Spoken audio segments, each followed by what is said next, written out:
আপনাদের পড়ে শোনাচ্ছিলাম নাইজেল ওরবাটনের বিখ্যাত বই a little history of philosophy. বইটির আজ ১৪তম পর্ব, অধ্যায় ৩৬, বুহু, হুররে, আলফ্রেড জুল ফ্রেডিয়ার। কেউ কোনো অর্থহীন কথা বলছে কিনা সেটি যদি জানার কোনো উপায় থাকতো, খুব চমৎকার একটা ব্যাপার হতো, তাই না? তাহলে আপনার আর বোকা বনে যাবার দরকার পড়তো না। আপনি সবকিছুকে পৃথক করতে পারতেন। যা কিছু আপনি শুনেছেন বা পড়েছেন, সেখানে কোনটি অর্থবহ আর কোনগুলো অর্থহীন। কোনো অর্থহীন কিছুর পিছনে আপনার সময় অপচয় করার কোনোই দরকার পড়ত না। দার্শনিক A.J. আয়ার, ১৯১০ সালে জন্ম, ১৯৮৯ সালে মৃত্যু। তিনি অবশ্য বিশ্বাস করতেন একটা উপায় উদ্ভাবন করেছেন তিনি, যা সেটি করতে পারে, যার নাম তিনি দিয়েছিলেন ভেরিফিকেশন প্রিন্সিপাল। ১৯৩০-এর দশকের শুরুতে ভিয়েনা সার্কেল নামে পরিচিত প্রতিভাবান বিজ্ঞানী ও দার্শনিকদের একটি গোষ্ঠীর সাথে সম্মেলন শেষ করার পর তিনি অক্সফোর্ডে ফিরে এসেছিলেন, যেখানে তিনি দর্শনের প্রভাষক ছিলেন। মাত্র ২৪ বছর বয়সে তিনি একটি বই লিখেছিলেন, যা ঘোষণা করেছিল দর্শনের ইতিহাসের বেশিরভাগ অংশই অর্থহীন সব ধারণায় পূর্ণ, কম বেশি মূল্যহীন, কোনো কাজেই যা আসবে না। ১৯৩৬ সালে তিনি সেই বইটি প্রকাশ করেন, ল্যাঙ্গুয়েজ, ট্রুথ অ্যান্ড লজিক। এটা সেই বিশেষ আন্দোলনের অংশ ছিল যা পরিচিত লজিক্যাল পজিটিভিজম, যে আন্দোলন বিজ্ঞানে জয়গান করেছিল মানুষের শ্রেষ্ঠতম একটা অর্জন হিসাবে। লজিক্যাল পজিটিভিজম আর লজিক্যাল এম্পিরিসিজম দুটোই তৈরি করেছিলেন নিও পজিটিভিজম। পশ্চিমা দর্শনে যে আন্দোলন চেষ্টা করেছিল দার্শনিক আলোচনাগুলোকে বৈধ করতে, এটাকে এম্পিরিক্যাল বিজ্ঞানের মাধ্যমে যাচাই করে দেখতে, যার মূলে ছিল ভেরিফিকেশনিজম। জ্ঞানের এই তত্ত্বটি দাবি করে শুধু যে প্রস্তাবনাগুলো আমরা যাচাই করতে পারব এম্পিরিক্যাল পর্যবেক্ষণের মাধ্যমে, শুধু সেগুলোই কগনিটিভ বা অবধারণগতভাবে বা বোধের স্তরে অর্থবহ। উদ্দেশ্য ছিল দর্শনকে একটি নতুন বৈজ্ঞানিক দর্শনে রূপান্তর করা, যা অস্পষ্ট ভাষা আর অপ্রমাণযোগ্য দাবির সংশয়গুলো ঝেড়ে ফেলে দিতে পারে। বার্লিন ও ভিয়েনা ভিত্তিক দার্শনিক, বিজ্ঞানী ও গণিতজ্ঞরা এটা প্রস্তাবনা করেছিলেন ১৯২০ দশকের শেষাংশে। মেটাফিজিক্স বা অধিবিদ্যা হচ্ছে একটা শব্দ যা ব্যবহার করা হয় এমন কোনো বাস্তবতাকে অধ্যয়নের ক্ষেত্র হিসাবে, যে বাস্তবতাগুলোর অবস্থান আমাদের ইন্দ্রিয়ানুভূতির সীমানার বাইরে, এমন কিছু যা কান্ট, শোপেনহাওয়ার আর হেগেল বিশ্বাস করতেন। আয়ারের জন্য অবশ্য মেটাফিজিক্স ছিল নোংরা শব্দ। তিনি এর বিরুদ্ধে ছিলেন। আয়ারের আগ্রহ ছিল যুক্তি অথবা আমাদের ইন্দ্রিয়ানুভূতি দিয়ে জানা যায় সেই সব বিষয়গুলোর প্রতি। কিন্তু মেটাফিজিক্স প্রায়ই সাধারণ বোধের সীমানা অতিক্রম করে সেই বাস্তবতাকে ব্যাখ্যা করার চেষ্টা করেছে, যা আমরা বৈজ্ঞানিক বা যৌক্তিক ধারণা দিয়ে অনুসন্ধান করতে পারি না। কিন্তু আয়ার মনে করতেন এর মানে হচ্ছে এর কোনো প্রয়োজনীয়তা নেই, এটা তাই বর্জন করা উচিত। বিস্ময়কর নয়, ল্যাঙ্গুয়েজ, ট্রুথ অ্যান্ড লজিক অনেককেই ক্ষুব্ধ করেছিল। অক্সফোর্ডের অধিকাংশ প্রবীণ দার্শনিক এটা একদম পছন্দ করেননি। আয়ারের জন্য চাকরি পাওয়া বেশ কঠিন হয়ে পড়েছিল পরে। কিন্তু প্রথাগত চিন্তাকে নাড়া দেওয়ার কাজটি দার্শনিকরা করছেন হাজার বছর ধরেই, যে প্রথাটি শুরু হয়েছিল সক্রেটিসের সাথে। এখনও বিখ্যাত দার্শনিকদের লেখা সরাসরি আক্রমণ করে বই লেখাকে বেশ সাহসী কাজ হিসাবে মনে করা হয়। কোনো একটি বাক্য অর্থপূর্ণ না অর্থহীন সেটা বোঝার জন্য আয়ারের উপায় হচ্ছে এমন: যে কোনো একটি বাক্য নিন এবং দুটি প্রশ্ন করুন। ১. সংজ্ঞানুযায়ী কি এটি সত্য? ২. এটি কি এম্পিরিক্যালি বা পর্যবেক্ষণ বা পরীক্ষা নিরীক্ষার মাধ্যমে প্রমাণযোগ্য? আর যদি এটা কোনোটাই না হয়, তাহলে এটা অর্থহীন। এটাই তার অর্থপূর্ণতা যাচাই করার দ্বিমুখী পরীক্ষা। শুধু সেই প্রস্তাবনাগুলো যা সংজ্ঞানুযায়ী সত্য অথবা পরীক্ষা অথবা পর্যবেক্ষণের মাধ্যমে প্রমাণযোগ্য, সেগুলো দার্শনিকদের কাজে আসতে পারে। কিছুটা ব্যাখ্যার প্রয়োজন আছে এখানে। সংজ্ঞানুযায়ী কোনো কিছু সত্য এমন বাক্যের উদাহরণ যেমন অল অস্ট্রিচেস আর বার্ডস, সব অস্ট্রিচরাই পাখি, বা অল ব্রাদার্স আর মেল, সব ভাইরাই পুরুষ। ইমানুয়েল কান্টের ভাষায় এগুলো হচ্ছে অ্যানালিটিক স্টেটমেন্ট। আপনার প্রয়োজন নেই অনুসন্ধান করার যে অস্ট্রিচরা সব পাখি কিনা, কারণ সেটা অস্ট্রিচদের সংজ্ঞার অংশ। এবং অবশ্যই আমাদের কোনো নারী ভাই থাকতে পারে না। আপনি নিশ্চিত হতে পারেন যে কেউ সেটা কখনো আবিষ্কার করতে পারবে না, যদি না কোনো একটা পর্যায়ে তাদের লিঙ্গ পরিবর্তিত হয়। সে বাক্যগুলো সত্যি সংজ্ঞানুযায়ী তারা যে শব্দগুলো আমরা ব্যবহার করছি সেই শব্দটি কি বোঝাচ্ছে তা বের করে আনে। কোনো একটা পরীক্ষা বা পর্যবেক্ষণ দ্বারা প্রমাণযোগ্য বাক্য কান্টের ভাষায় সিনথেটিক স্টেটমেন্ট এর ব্যতিক্রম, আমাদের সত্যিকারের জ্ঞান প্রদান করতে পারে। কোনো একটা বাক্যকে এভাবে প্রমাণযোগ্য হতে হলে কোনো পরীক্ষা বা পর্যবেক্ষণ থাকতে হবে যা কিনা দেখাতে পারে এটা সত্য না মিথ্যা। যেমন যদি কেউ বলেন সব ডলফিন মাছ খায়, আমরা কিছু ডলফিন নিয়ে তাদের মাছ খেতে দিয়ে দেখতে পারি তারা সেগুলো খায় কিনা। আমরা যদি একটা ডলফিন আবিষ্কার করি যা কখনোই মাছ খায় না, তাহলে আমরা জানব যে এই বাক্যটি মিথ্যা। সেটা তারপরও প্রমাণযোগ্য বাক্য হবে আয়ারের মতে, কারণ তিনি ভেরিফায়েবল শব্দটি দুটি অর্থেই বুঝিয়েছেন, ভেরিফায়েবল আর ফলসিফায়েবল। এম্পিরিক্যালি প্রমাণযোগ্য বাক্য হচ্ছে সব ফ্যাকচুয়াল স্টেটমেন্টস। এই পৃথিবী যেমন তারা সেই পৃথিবীর ব্যাপারে কথা বলছে। অবশ্যই কোনো উদাহরণ থাকতে পারে যা এটাকে সমর্থন বা মিথ্যা প্রমাণ করে। বিজ্ঞান হচ্ছে সেগুলো পরীক্ষা করে দেখার জন্যে আমাদের হাতে আছে এমন সবচেয়ে সেরা উপায়। যদি কোনো বাক্য সংজ্ঞানুযায়ী সত্য কিংবা পরীক্ষা দ্বারা প্রমাণযোগ্য না হয়, মিথ্যা প্রমাণ, তাহলে সেটা আয়ার দাবি করেন অর্থহীন। ব্যাপারটা ঠিক এরকমই স্পষ্ট। আয়ারের দর্শনের এই অংশটি ধার করা হয়েছে ডেভিড হিউমের কাছ থেকে। হিউম অর্ধেক গুরুত্বের সাথে প্রস্তাব করেছিলেন যে আমাদের সব দর্শনের বই পুড়িয়ে ফেলা উচিত যারা এই পরীক্ষায় পাশ করতে পারেনি, কারণ সেখানে মায়া আর কূটতর্ক ছাড়া আর কিছুই নেই। হিউমের ধারণাগুলোর ওপর আয়ার নতুন করে কাজ করেছিলেন বিংশ শতাব্দীর প্রেক্ষাপটে।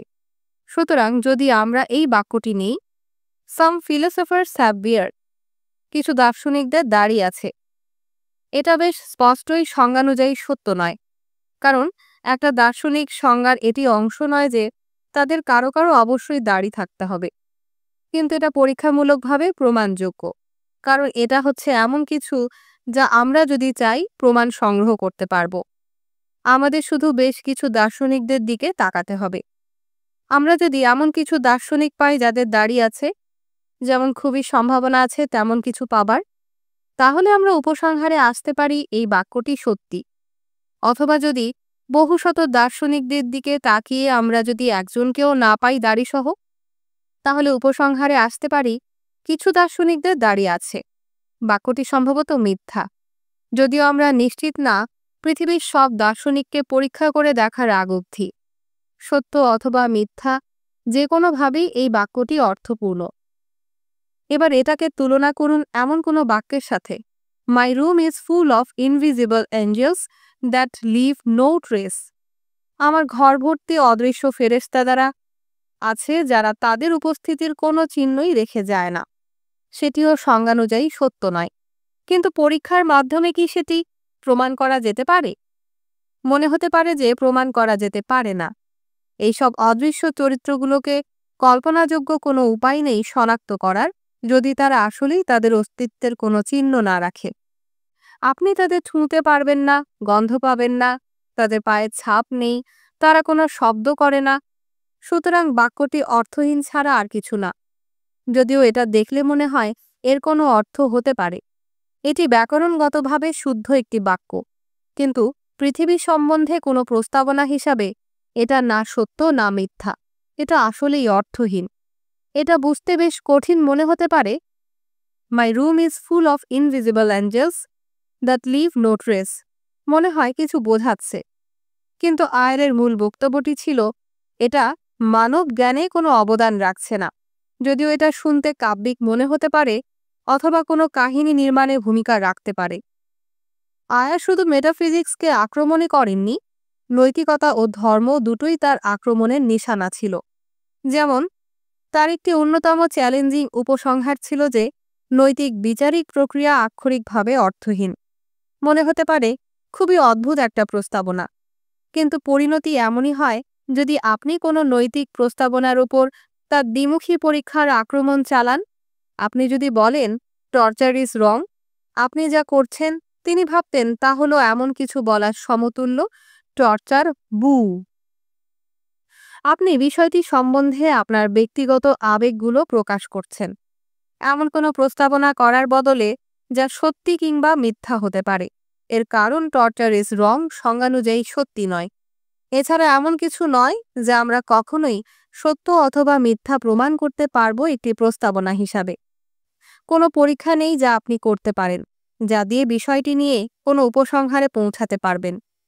তিনি বিশ্বাস করতেন এটা এমন কিছু যা উপযোগবাদীরা, যেমন জেরেমি বেনথাম ও জন স্টুয়ার্ট মিল হয়তো বিতর্ক করতেন, কারণ হয়তো এর ফলে সৃষ্ট আনন্দের মাত্রা দিয়ে তারা এটা পরিমাপ করতে পারতেন। সে কারণে আয়ারের বিশ্লেষণ অনুযায়ী এটা পুরোপুরিভাবে অর্থহীন এমন কিছু বলা যে টর্চার ইজ রং, কারণ এটা এমন এক ধরনের বাক্য যা কোনোদিনও সত্যি কিংবা মিথ্যা প্রমাণিত হবে না। আপনি যখন বলবেন কম্প্যাশন ইজ গুড, আপনি যা করছেন তাহলে আপনি যা অনুভব করছেন সেটাই প্রকাশ করছেন।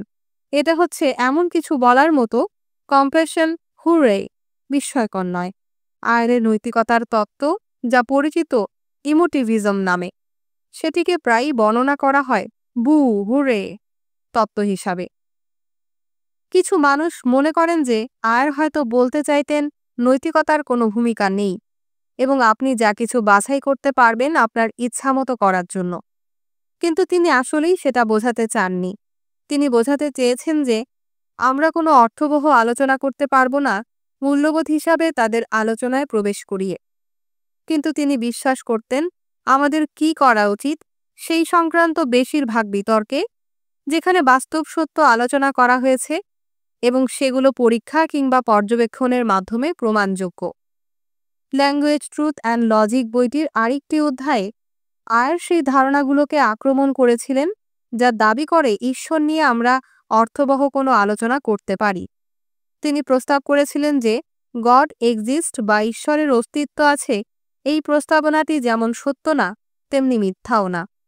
আবারও তিনি অনুভব করেছিলেন আক্ষরিক অর্থহীনতার বিষয়টিকে।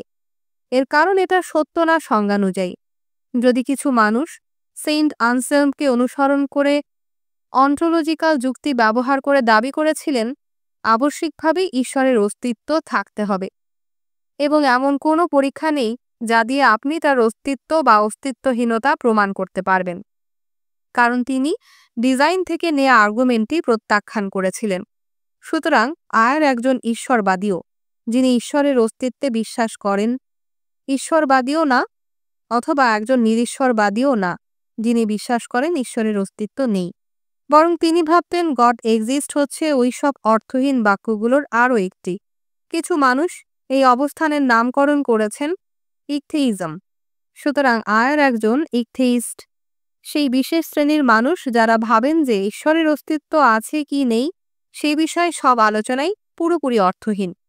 তা সত্ত্বেও আয়ার তার জীবনের প্রায় শেষ দিকে একটা বড় ধাক্কা খেয়েছিলেন, যখন তার একটি প্রায় মৃত্যু নিকটবর্তী অভিজ্ঞতা হয়েছিল। যখন খাবার সময় মাছের একটা কাঁটা তার শ্বাসনালীতে ঢুকে তার প্রায় শ্বাসরোধ করে ফেলেছিল। তিনি অজ্ঞান হয়ে পড়েছিলেন। প্রায় 4 মিনিটের জন্য তার হৃৎপিণ্ড বন্ধ হয়েছিল। সেই সময় তিনি একটি লাল আলো, দুজন কথোপকথনরত মাস্টার অফ ইউনিভার্সের একটা সুস্পষ্ট ভিশন দেখেছিলেন। এই ভিশনটি তাকে ঈশ্বরে বিশ্বাস করায়নি, বরং এটা তাকে প্ররোচিত করেছিল মৃত্যুর পর মানুষের মন কিংবা চেতনা টিকে থাকতে পারে কিনা এই বিষয়ে তার একটা নিশ্চিত ধারণাকে প্রশ্ন করতে।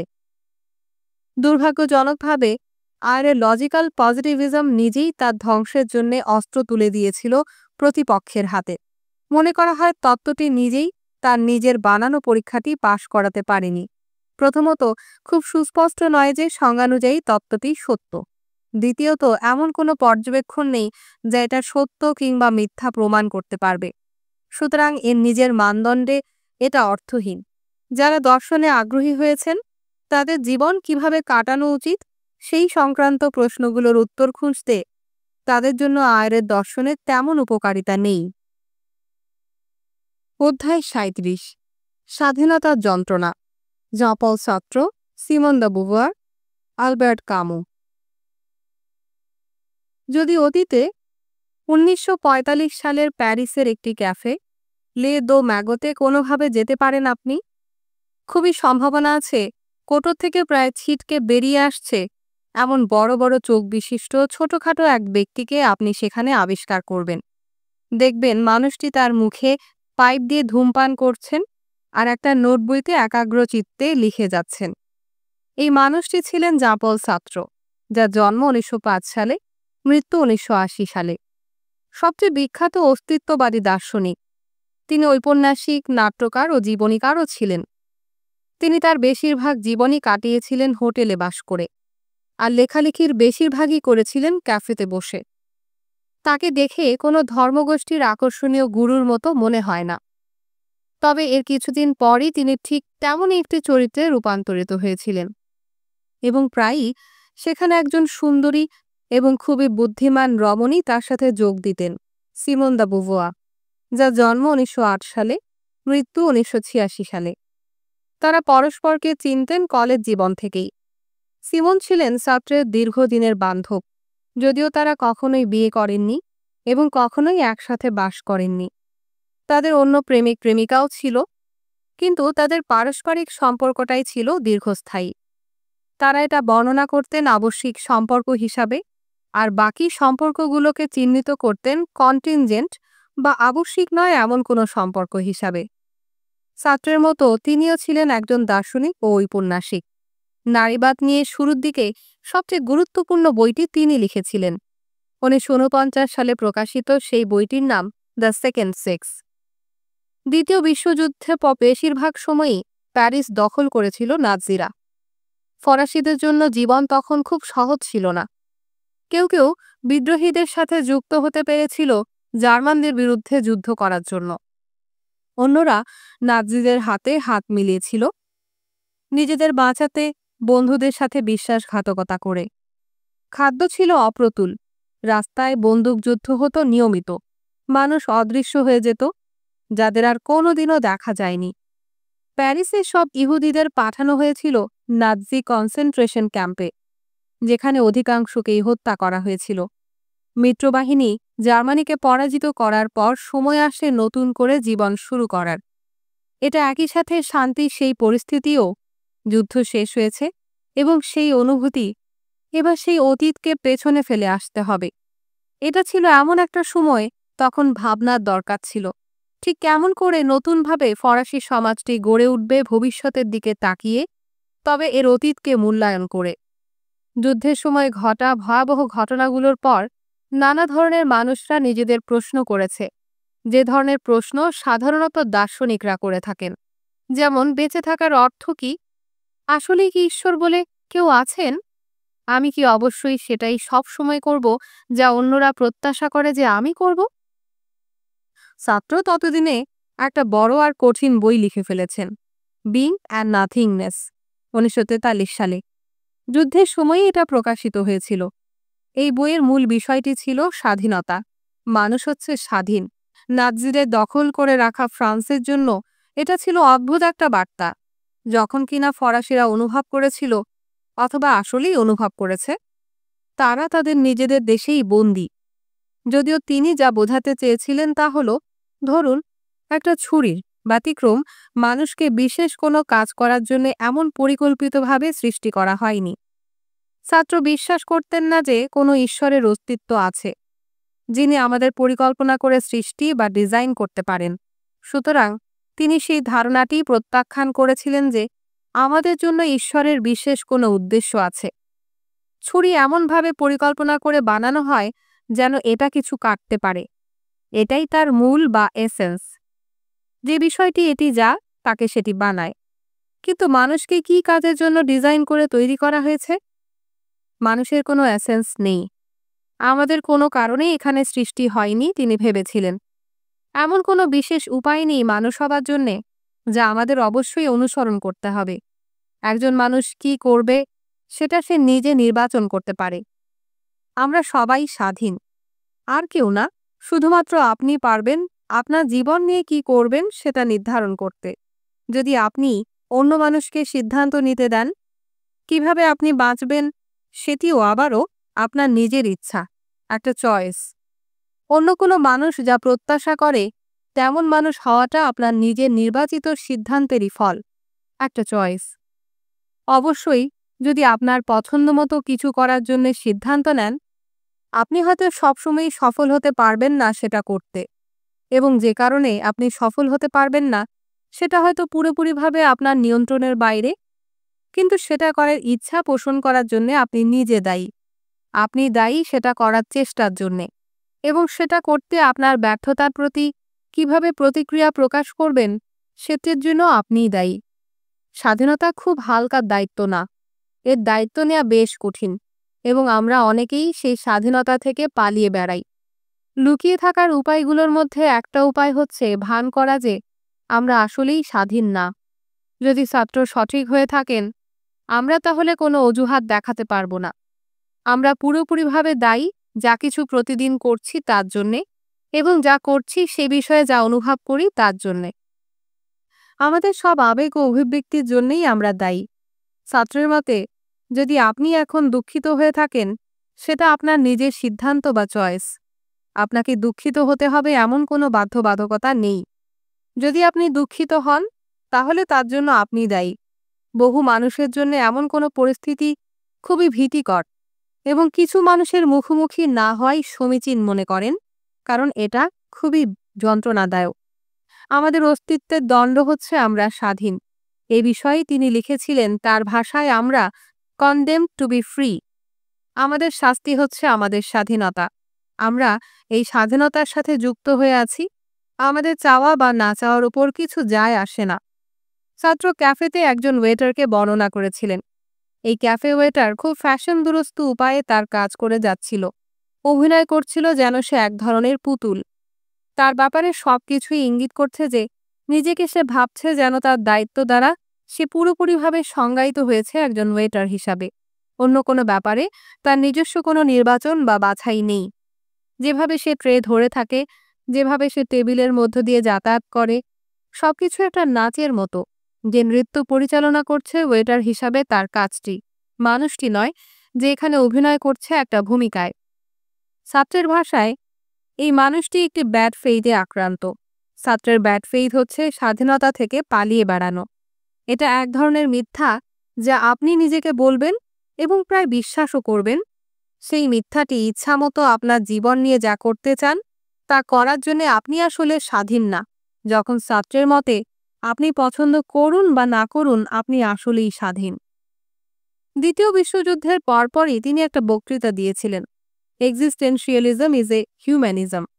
অস্তিত্ববাদ হচ্ছে মানবতাবাদ, যেখানে ছাত্র বর্ণনা করেন মানব জীবন পূর্ণ নানা উদ্বেগ আর উৎকণ্ঠায়।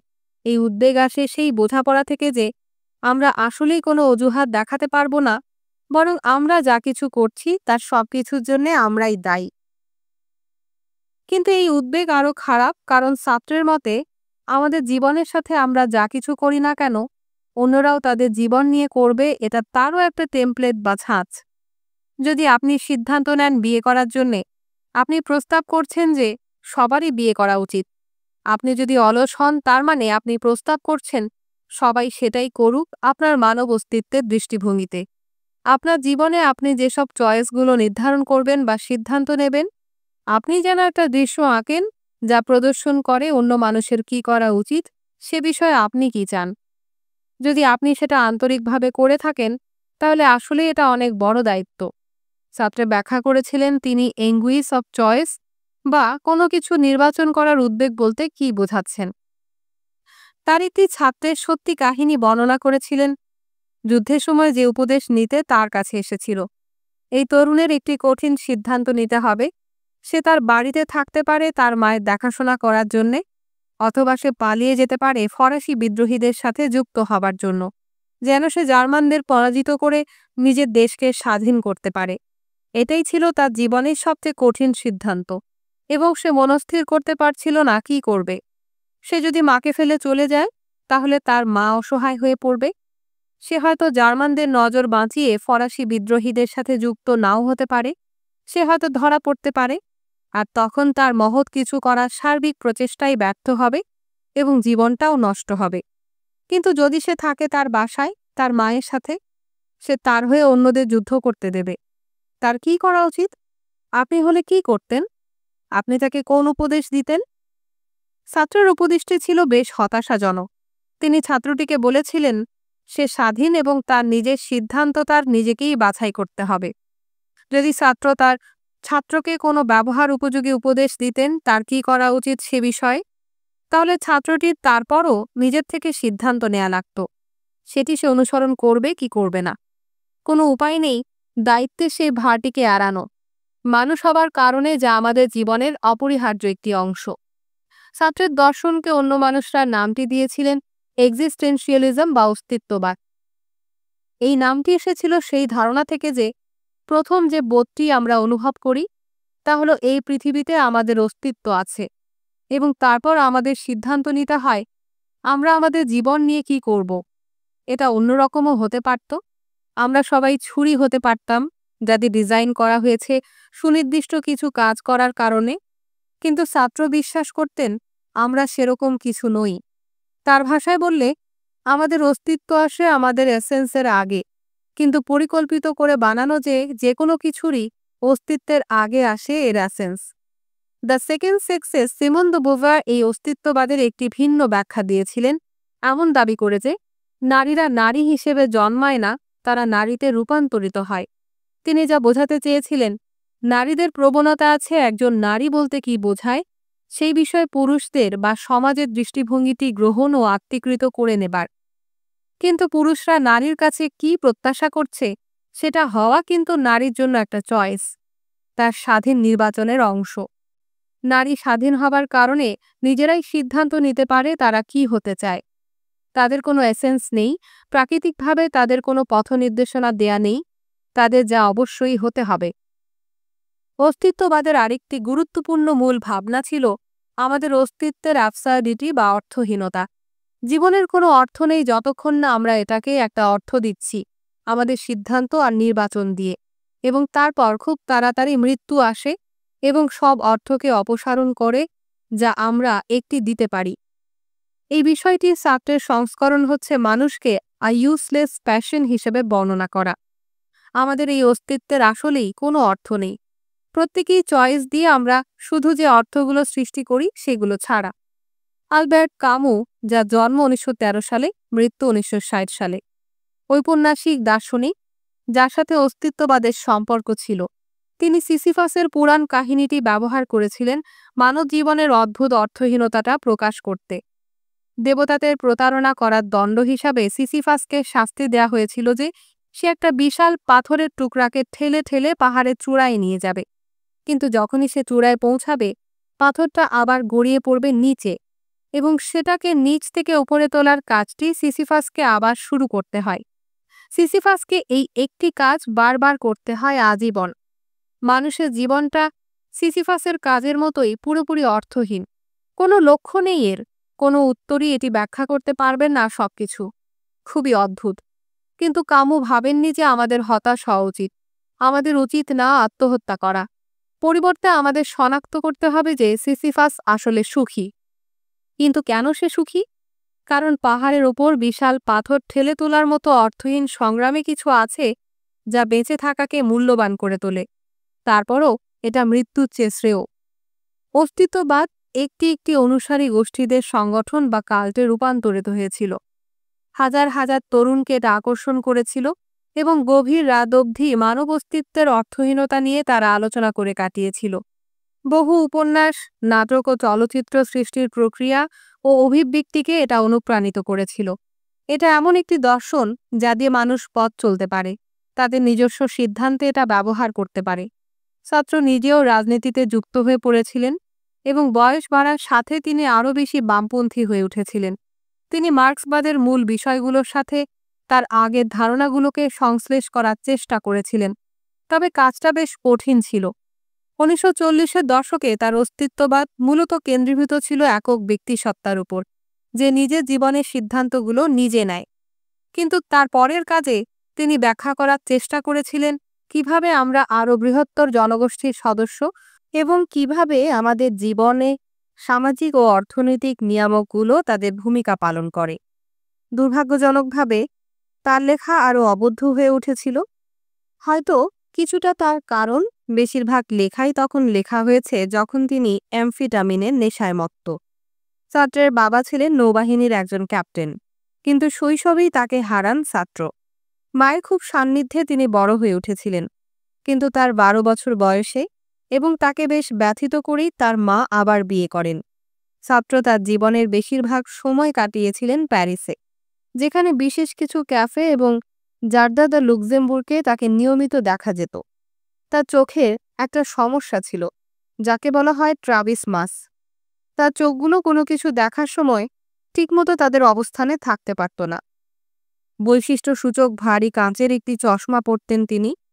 1964 সালে তাকে নোবেল পুরস্কার দেয়া হয়, কিন্তু তিনি সেটা নিতে অস্বীকার করেন, কারণ তিনি মনে করতেন সেটা পুঁজিবাদী আর বুর্জোয়াদের পুরস্কার। তিনি লম্বায় বেশি দীর্ঘ ছিলেন না, 5 ফুট 3 ইঞ্চি, এবং প্রায়ই নিজেকে বর্ণনা করেছেন কুৎসিত হিসাবে। ব্যাকব্রাশ করে চুল আঁচড়াতে তিনি পছন্দ করতেন। যখন 1980 সালে তিনি মারা যান 74 বছর বয়সে, প্রায় 50,000 মানুষ তার শবযাত্রায় যোগ দিয়েছিলেন। অস্তিত্ববাদী দর্শন আন্দোলনের অন্যতম কেন্দ্রীয় চরিত্র হিসাবে তিনি বিখ্যাত হয়েছিলেন। দর্শন আর চিন্তাকে তিনি আকর্ষণীয় করে তুলেছিলেন তার জনপ্রিয়তার কারণে। তিনি খুব জটিল, সহজে অনুসরণ করা যায় না এমন একটি বই, বিং অ্যান্ড নাথিংনেস, লিখেছিলেন। অনেক দার্শনিক মনে করেন বইটি তাকে খ্যাতি এনে দিয়েছিল। মানুষ সেখানে বর্ণিত তার ধারণাগুলোর যতটা বুঝতে পেরেছিল তার জন্য নয়, বরং বইটা তার সুনাম বাড়িয়েছিল, কারণ তারা বিষয়টি তখনও ঠিক বুঝে উঠতে পারেননি। সার্ত্র ছিলেন সেই সুফল ভোগকারীদের একজন। বিংশ শতাব্দীর দ্বিতীয়াংশে যা ব্যাপকভাবে বেড়ে গিয়েছিল, যে সময় কোনো বইকে এর ধারণাগুলো সুস্পষ্টতার জন্য নয়, বরং তাদের রহস্যময়তার জন্য শ্রদ্ধা করার প্রবণতা শুরু হয়েছিল। অস্তিত্ববাদ 4টি মূল অন্তর্দৃষ্টির উপর ভিত্তি করে গড়ে উঠেছিল। 1. আমরা যতটা ভাবতে পারি সবকিছু তার চেয়ে আরও বেশি অদ্ভুত। ছাত্র খুব একাগ্রভাবেই মনোযোগী ছিলেন সেই সব মুহূর্তগুলোর প্রতি, যখন পৃথিবী নিজেকে উন্মোচন করেছে আরও বেশি বিস্ময়কর আর অদ্ভুত রূপে। সাধারণত আমরা যতটা স্বীকার করি তার চেয়েও বেশি। যে মুহূর্তে প্রাত্যহিক দিনের সাথে যে যুক্তিগুলো আমরা যুক্ত করি সেগুলো আর পাওয়া যায় না, সবকিছুই তখন খুব বেশি অনিশ্চয়তাপূর্ণ এবং অর্থহীন আর ভীতিকর হয়ে ওঠে। সার্ত্রের প্রথম উপন্যাস নওজিয়া প্রকাশ হয়েছিল 1938 সালে। এই উপন্যাসটিতে এ ধরনের বহু পরিস্থিতির বিবরণ রয়েছে। একটি মুহূর্তে বইটির নায়ক রোকোতা 30 বছর বয়স্ক একজন লেখক, যিনি কাল্পনিক একটি সাগরের পাশে একটি বাসায় বাস করতেন। তখন ট্রামে বসে সিটের ওপর তিনি তার হাত রাখেন, কিন্তু তারপরই খুব দ্রুত তিনি হাত সরিয়ে নেন। খুব সাদামাটা আর স্বাভাবিক ডিজাইনের অংশ হওয়ার বদলে, যার দিকে মুহূর্তের বেশি মনোযোগ দেবার দরকার নেই, তার কাছে সিটটিকে তাৎক্ষণিকভাবে মনে হয় খুব অদ্ভুত কিছু। সিট শব্দটি বন্ধনচ্যুত হয়ে পড়ে এর অর্থের। সিট শব্দটি যে তথ্য নির্দেশ করে সেটি তার সব আদিম উদ্ভটতা নিয়ে প্রকট হয়ে ওঠে, যেন এমন কিছু সে কখনোই আর দেখেননি। এবং এর নির্মাণ উপাদান ও খানিক স্মৃতি সেটি তাকে মনে করিয়ে দেয়া মৃত গাধার ফুলে থাকা পেটের মতো। রুকুন্দা নিজেকে বাধ্য করেন মনে করাতে যে তার পাশে এই জিনিসটা এমন কিছু যার উপর মানুষ বসে আছে। কিন্তু একটা ভীতিকর মুহূর্তের জন্যে রোকতা সেটা লক্ষ্য করেছিলেন, যাকে ছাত্র বলেছিলেন পৃথিবীর অর্থহীনতা। এই মুহূর্তগুলোর অবস্থান আমরা দেখি ছাত্রের দর্শনের কেন্দ্রে। ছাত্রীয় হওয়া মানে আমাদের অস্তিত্ব সম্বন্ধে সচেতন হওয়া, আমাদের দিনযাপনের রুটিনের ফলে পাওয়া সব ধরনের পূর্ব সংস্কার আর স্থিতিশীল করার মতো ধারণাগুলো থেকে যখন সেটা অনাবৃত করা হয়। আমরা আমাদের জীবনের নানা ক্ষেত্রে ছাত্রের এই দৃষ্টিভঙ্গিটি ব্যবহার করতে পারি। চিন্তা করুন, পরিচিত কারো সাথে রাতের খাবার খাওয়ার ব্যাপারটা। এই ধরনের বিবরণ সবকিছুই যুক্তিসঙ্গত মনে হয়, কিন্তু ছাত্রের উপরিপৃষ্ঠে স্বাভাবিকতাকে সরিয়ে ফেলেন দেখাতে যে কি পরিমাণ বিস্ময়কর অদ্ভুত বিষয় এর নিচে লুকিয়ে আছে। নৈশভোজনের মানে আসলে কি? যখন এই গ্রহের আপনার অংশটি বহু দূরের হাইড্রোজেন বিস্ফোরণের ফলে সৃষ্ট শক্তির উৎস থেকে অর্ধেক ঘুরে গেছে। আপনি আপনার হাঁটু ঢুকিয়ে দিচ্ছেন গাছ কেটে বানানো তক্তার নিচে এবং মৃত প্রাণী ও উদ্ভিদের কিছু অংশ আপনার মুখে নিয়ে চিবোচ্ছেন। যখন আপনার পাশে বসে আছে আরেকটি স্তন্যপায়ী প্রাণী, যা যৌনাঙ্গ আপনি মাঝে মাঝে স্পর্শ করেন, সেও ঠিক একই কাজ করছে। অথবা আপনার কাজকে ছাত্রের দৃষ্টি দিয়ে দেখার চেষ্টা করুন।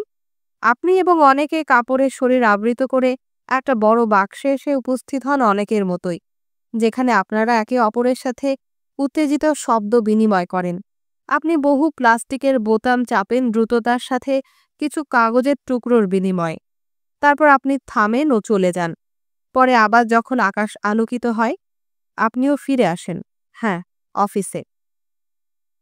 ২. আমরা স্বাধীন। এইসব অদ্ভুত মুহূর্তগুলো অবশ্যই আমাদের হতবিহ্বল বরং খানিকটা শঙ্কিত করে। কিন্তু ছাত্র চেয়েছিলেন সেই সব কিছু যেন আমাদের দৃষ্টি আকর্ষণ করে একটি প্রধান কারণে। এইসব মুহূর্তগুলোর ক্ষমতা আছে আমাদের মুক্তির অনুভূতি দেবার জন্য। আমরা যা ভাবি জীবন তার চেয়েও অনেক বেশি অদ্ভুত। অফিসে যাওয়া, বন্ধুর সাথে ডিনার খাওয়া, পিতামাতার সাথে দেখা করা, এর কোনোটাই বোধগম্য নয় অথবা কোনোভাবে স্বাভাবিক নয়, বরং এটা আরও অনেক সম্ভাবনার পরিণতি। যেভাবে সবকিছু আছে ঠিক সেভাবে সবকিছু থাকার কোনো বাধ্যবাধকতা নেই। আমরা আমাদের যতটুকু কল্পনা করার অনুমতি দিই সাধারণ প্রতিশ্রুতি আর দায়িত্বের চাপে, আমরা তার চেয়েও বেশি স্বাধীন। শুধু গভীর রাতে, হয়তো অসুস্থ হয়ে বিছানায় শুয়ে, অপরিচিত কোনো জায়গায় দীর্ঘ যাত্রাপথে আমরা আমাদের মনকে অনুমতি দিই অপেক্ষাকৃত কম প্রথাগত দিকে আমাদের দিবা স্বপ্নকে উঠতে। এই মুহূর্তগুলো একই সাথে অস্বস্তিকর, আবার নিজেদের মুক্তও করে। আমরা বাসা থেকে বের হয়ে যেতে পারি, সম্পর্ক ভাঙতে পারি এবং যে মানুষগুলোর সাথে আমরা বাস করছি তাদের আর কখনো নাও দেখতে পারি। আমরা আমাদের চাকরি ছেড়ে দিতে পারি, অন্য দেশে চলে যেতে পারি, নিজেদের পুনরায় পুরোপুরি ভিন্ন কোনো একটা মানুষ হিসেবে আবিষ্কার করতে পারি। সাধারণত আমাদের কারণেরও কোনো অভাব নেই, কেন এর কোনোটাই সম্ভব হবে না তা ব্যাখ্যা করার জন্য। কিন্তু ছাত্র তার সংশয়পূর্ণ মুহূর্তগুলোর বিবরণের মাধ্যমে আমাদের নতুন ধরনের কিছু চিন্তা করার সুযোগ করে দিয়েছিলেন, যা কিছু স্বাভাবিক থিতু হয়ে যাওয়া দৃষ্টিভঙ্গি ধ্যান ধারণা থেকে তিনি আমাদের ধাক্কা দিয়ে সরিয়ে দিতে চেয়েছিলেন আমাদের কল্পনাকে স্বাধীন করার জন্যে। আমরা হয়তো কাজে যাওয়ার জন্য আবার বাসে উঠব, আন্তরিক নয় এমন কথাই বলবো সেই সব মানুষদের সাথে যাদের আমরা পছন্দ করি না, কিংবা নিরাপত্তার ভ্রান্ত ধারণার উপর আমাদের প্রাণ শক্তিকে বিসর্জন দেব। আমাদের স্বাধীনতার পূর্ণ বাস্তবায়নের পথে ছাত্র বলেছিলেন আমরা মুখোমুখি হব উদ্বেগ আর অস্তিত্বের উদ্বেগ বা অ্যাঙ্গুইশের। সবকিছুই ভীতিকরভাবেই সম্ভব, কারণ কোনো কিছুরই পূর্বনির্দেশিত ঈশ্বর প্রদত্ত অর্থ বা লক্ষ্য নেই। মানুষ তাদের জীবনযাপনের সাথেই এগুলো মনের মতো বানিয়ে নেয় এবং যে কোনো মুহূর্তে চাইলে সেই শৃঙ্খলগুলো ছুঁড়ে ফেলতে পারে। বিবাহ কিংবা চাকরির মতো অমানবিক শৃঙ্খলা আর কিছুই নেই পৃথিবীতে। এগুলো শুধু নির্দেশিকা যা নানা জিনিসের উপর আটকে দিয়েছিল, আর সঠিক অস্তিত্ববাদীর মতোই আমরা স্বাধীন সেগুলোকে আবার ফেলে দেবার জন্যে। এই সব কিছুই আতঙ্কিত করার মতোই নিদারুণ যন্ত্রণার, সে কারণেই অ্যাঙ্গুইশ বা উদ্বেগ শব্দটির ব্যবহার। কিন্তু ছাত্র এই অ্যাঙ্গুইশকে দেখেছিলেন পরিণত হবার চিহ্ন হিসাবে, একটা চিহ্ন যে আমরা পুরোপুরিভাবে বেঁচে আছি আর সঠিকভাবে বাস্তবতা সম্বন্ধে সচেতন আছি। সচেতন আছি এর স্বাধীনতা, এর সম্ভাবনা এবং এর গুরুভার সিদ্ধান্তগুলো সম্বন্ধে। ৩. আমাদের ব্যাড ফেইথ নিয়ে বাঁচা উচিত না। স্বাধীনতাকে সঠিকভাবে ব্যবহার না করে বাঁচার বিষয়টিকে তিনি নাম দিয়েছিলেন ব্যাড ফেইথ। আমরা ব্যাড ফেইথে তখনই যখন আমরা বলি সবকিছুই একটা নির্দিষ্ট নিয়মে হতে হবে আর চোখ বন্ধ করে রাখি বিকল্প পথগুলোর দিকে। এই ব্যাড ফেইথই জোর করে যে আমাদের অবশ্যই কোনো একটা বিশেষ ধরনের কাজ করতে হবে বা কোনো একটা বিশেষ মানুষের সাথে বাস করতে হবে, কোনো একটা নির্দিষ্ট জায়গায় বসতি স্থাপন করতে হবে। বিং অ্যান্ড নাথিংনেস বইটিতে আমরা সবচেয়ে বিখ্যাত ব্যাড ফেইথের উদাহরণটি পাই, যখন ছাত্র একজন ওয়েটারকে লক্ষ্য করেছিলেন যাকে দেখে তার মনে হয়েছে সে বেশি মাত্রায় তার ওয়েটার হিসাবে ভূমিকায় নিবেদিত, যেন স্বাধীন মানুষ হবার চেয়ে বরং তিনি প্রথমে ও প্রধানত একজন ওয়েটার। তার নাড়াচাড়া দ্রুত এবং অগ্রসর, একটু বেশি নিখুঁত, সুনির্দিষ্ট, একটি বেশি দ্রুত। সে ক্যাফের অতিথির দিকে এগিয়ে আসে খানিকটা বেশি দ্রুত পদক্ষেপে, একটু বেশি আগ্রহে সে সামনের দিকে ঝুঁকে পড়ে।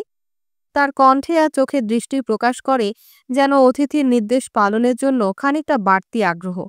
ছাত্র তাকে চিহ্নিত করেন ব্যাড ফেইথে আক্রান্ত হিসেবে। মানুষটি, তিনি সম্ভবত সাঁ জার্মার ক্যাফে দো ফ্লোরে কেউ হবেন। তার নিজেকে বিশ্বাস করাতে সক্ষম হয়েছে যে সে মূলত আবশ্যিকভাবে একজন ওয়েটার, কোনো স্বাধীন মানুষ নয়, যে কিনা জাজ পিয়ানোবাদক অথবা উত্তর সাগরে মাছ ধরা জাহাজের কোনো জেলে হতে পারতেন।